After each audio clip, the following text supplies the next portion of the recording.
Welcome! In front of me I have Garmin Forerunner 165 and I'm gonna show you how to change the screen timeout duration on this watch. Basically, how quickly the screen turns off after you stop using your device. First thing we need to do is to open the menu.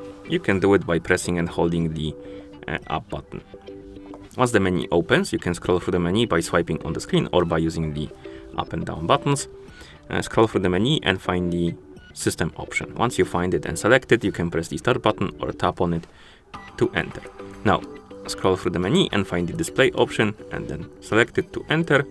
Here we have a couple options like during activity, general use, and during sleep.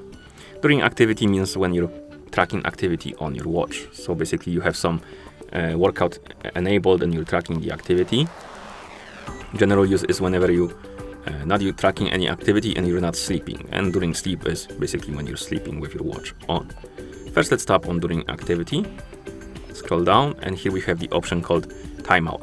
Select it and you have the list of durations. And we have 4 seconds, 8 seconds and 15 seconds. Select the one you like.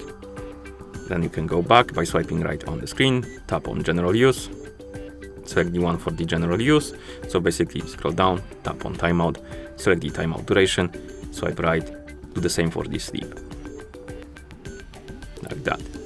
Okay, and once you're done, you should be working. So let's go back to watch face and now my screen should turn off automatically after 15 seconds of an activity. So let's wait a couple more seconds.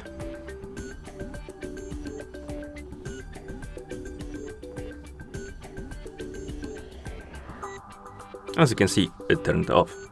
Okay, and that's how you change the screen timeout duration on this watch.